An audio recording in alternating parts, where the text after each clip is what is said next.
Dr. Mandy Cohen, director of the U.S. Centers for Disease Control and Prevention, briefed a congressional subcommittee on the prevailing respiratory illness situation in the United States, stemming from the flu, the coronavirus, and respiratory syncytial virus, RSV.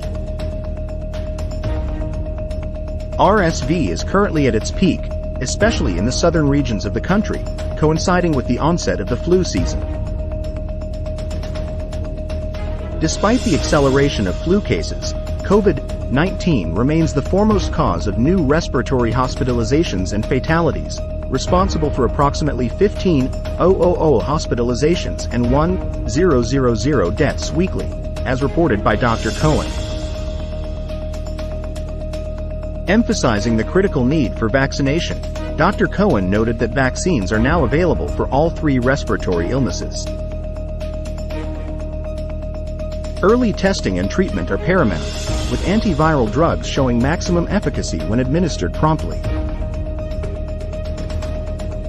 Despite over a third of adults and children receiving flu shots, COVID-19 vaccination rates remain suboptimal, with only around 16% of adults and 6% of children having received the COVID-19 vaccine. Similarly, approximately 15% of adults aged 60 and above have been vaccinated against RSV. Respiratory virus activity is particularly pronounced in the southern and western U.S. Warren County in Ohio recently declared an outbreak of pediatric pneumonia cases involving adenovirus, Streptococcus pneumoniae, and Mycoplasma pneumoniae, bacteria associated with increased respiratory infections in China. Children bear a significant burden during this respiratory virus season, constituting over 10% of doctors' visits for influenza-like illnesses, a rate 3 times higher than the average for all age groups. Pediatric hospital beds are filling up across the nation, with approximately 3/4 of beds in use, a capacity not witnessed since mid-December 2022. Hospitalizations for respiratory viruses, including COVID-19, flu, and RSV, have been escalating for months.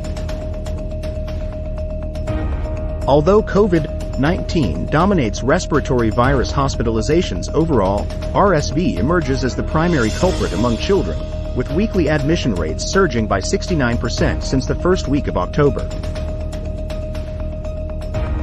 In summary, Dr. Cohen stressed the urgency of vaccination and early intervention, especially in the context of the ongoing surge in respiratory illnesses, urging Americans to remain vigilant and prioritize their health during these challenging times. Don't forget to subscribe if you enjoyed this video.